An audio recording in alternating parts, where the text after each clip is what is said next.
नमस्ते। 26 जनवरी यानी हमारा रिपब्लिक डे और 15 अगस्त हमारा इंडिपेंडेंस डे। कभी ये सवाल मन में आया है कि जब आज़ादी 15 अगस्त को मिली तो फिर 26 जनवरी को हम इतना बड़ा जश्न क्यों मनाते हैं? चलिए आज इसी मज़ेदार पहेली को सुलझाते हैं और इसके पीछे की पूरी कहानी जानते हैं। इंडिपेंडेंस डे और रिपब्लिक डे ये दोनों दिन हमारे लिए बहुत खास हैं, पर अक्सर इनके बीच का जो असली फर्क है ना, वो थोड़ा कंफ्यूजिंग हो सकता है। तो आज चलिए भारत के इतिहास की गलियों में चलते हैं और इस कंफ्यूजन को हमेशा के लिए खत्म करते हैं। देखिए, इस पूरी कहानी की जो चाबियां हैं वो 3 तारीखों में छिपी हैं: 15 अगस्त, 26 नवंबर और 26 जनवरी। आइए एक एक करके इन तीनों की कहानी को समझते हैं। तो देखिए, 15 अगस्त आज़ादी, 26 नवंबर हमारा संविधान अपनाया गया और 26 जनवरी संविधान लागू हो गया। सुनने में तो बड़ा सिंपल लगता है ना, लेकिन असली खेल तो इन तारीखों के बीच के गैप में है। आइए जरा और गहराई में उतरते हैं। इस पहेली को ठीक से समझने के लिए हमें पहले आज़ादी की सीढ़ी के 3 पायदान समझने होंगे। ये 3 शब्द ही हमें जवाब तक ले जाएंगे। तो चलिए इन 3 शब्दों को फटाफट समझ लेते हैं। कॉलोनी मतलब जब किसी देश पर किसी दूसरे देश का पूरा कंट्रोल हो। फिर आता है डोमिनियन, मतलब देश अंदर से तो आज़ाद है पर उसका हेड ऑफ स्टेट अभी भी कोई विदेशी राजा या रानी ही है, बस नाम के लिए। और आखिर में रिपब्लिक, यानी पूरी आज़ादी, जहां सारी की सारी पावर सिर्फ और सिर्फ जनता के हाथ में होती है। इन 3 शब्दों को याद रखिएगा, ये हमारी पहेली के सबसे बड़े सुराग हैं। और अब आता है कहानी में सबसे बड़ा ट्विस्ट। 15 अगस्त 1947 को जो हुआ वो शायद वैसा नहीं था जैसा हम में से ज्यादातर लोग सोचते हैं। ये रहा वो बड़ा खुलासा। 15 अगस्त 1947 को हम आज़ाद तो हुए, पर एक पूरी तरह से सॉवरेन रिपब्लिक नहीं बने। हम बने ब्रिटिश कॉमनवेल्थ का एक डोमिनियन। जी हां, डोमिनियन। और यही वो पॉइंट है जो अक्सर लोगों को पता नहीं होता। ये सफर देखिए कई पड़ावों से होकर गुजरा। 1947 में डोमिनियन बनने से लेकर 1950 में एक रिपब्लिक बनने तक का। ये टाइमलाइन साफ दिखाती है कि कैसे 2 साल से भी ज्यादा के वक्त में भारत ने अपनी पूरी संप्रभुता, अपनी पूरी सॉवरेनिटी हासिल की। इससे एक बात तो साफ है, आज़ादी एक दिन की घटना नहीं थी, ये एक प्रोसेस था।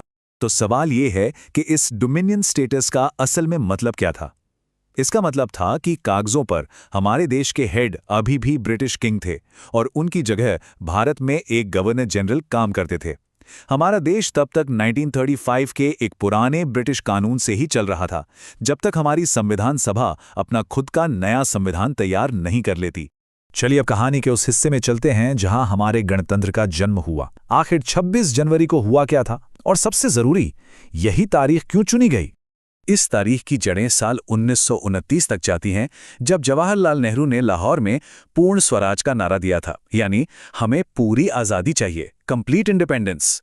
ये सिर्फ एक नारा नहीं था, ये एक इरादा था जिसने आने वाले भारत की नींव रखी। और उसी ऐतिहासिक पूर्ण स्वराज दिवस को सम्मान देने के लिए हमारे संविधान बनाने वालों ने 26 जनवरी की तारीख को चुना। ये सिर्फ एक डेट नहीं थी, ये आज़ादी के उस सपने को एक सलाम था, एक सिंबॉलिक दिन जब भारत एक गणतंत्र बनकर अपनी नई पहचान बनाने वाला था। तो 26 जनवरी 1950 को क्या-क्या हुआ? एक झटके में हमारा संविधान पूरी ताकत से लागू हो गया। ब्रिटिश राज का जो आखिरी कानून था वो खत्म, गवर्नर जनरल का पद गया और भारत को मिले अपने पहले चुने हुए राष्ट्रपति डॉक्टर राजेंद्र प्रसाद। इसी दिन सही मायनों में भारत एक सॉवरन रिपब्लिक बना। तो जो पहेली हमने शुरू की थी उसका जवाब यही मिलता है। ठीक है, तो हमने इतिहास तो समझ लिया, लेकिन एक गणतंत्र, एक रिपब्लिक होने का असली मतलब क्या है? चलिए अब इसकी आत्मा को समझते हैं। रिपब्लिक शब्द का सीधा सा मतलब है पब्लिक की चीज या जनता की चीज। ये एक ऐसी व्यवस्था है जहां असली पावर जनता के पास होती है। मतलब देश किसी राजा या रानी की प्रॉपर्टी नहीं है, बल्कि हम सबका है। एक रिपब्लिक के कुछ बहुत ही बेसिक सिद्धांत होते हैं।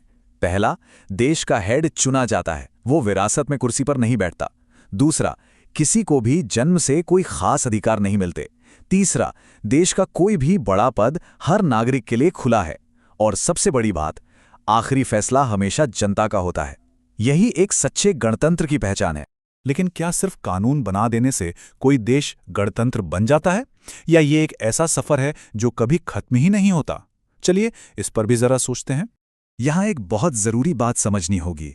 एक होता है प्रोसीजर में रिपब्लिक, मतलब कागजों पर गणतंत्र, जहां कानून है, चुनाव होते हैं, कोई राजा नहीं है। और दूसरा होता है स्पिरिट में रिपब्लिक, यानी भावना में गणतंत्र, जहां समाज में सच में बराबरी और काबिलियत की इज्जत होती है। तो हमारी इस गणतांत्रिक भावना, इस रिपब्लिकन स्पिरिट के सामने आज भी कई चुनौतियां हैं, जैसे पॉलिटिक्स में परिवारवाद, जन्म के आधार पर भेदभाव, या फिर न्यायपालिका जैसे जरूरी क्षेत्रों में भी सबको बराबर का मौका ना मिलना। ये वो रुकावटें हैं जो हमें सिर्फ नाम का नहीं बल्कि काम का गणतंत्र बनने से रोकती हैं। तो आखिर में ये सवाल हम सबके सोचने के लिए है कि जब किसी देश का सिस्टम मेरिट से ज्यादा, मतलब काबिलियत से ज्यादा, किसी के सरनेम या परिवार को तवज्जो देने लगे, तो क्या वो रिपब्लिक सिर्फ नाम का नहीं रह जाता? ये एक ऐसा सवाल है जो हमें याद दिलाता है कि एक रिपब्लिक बनना कोई मंजिल नहीं है, ये तो एक सफर है, एक ऐसी कोशिश जो हर रोज करनी पड़ती है।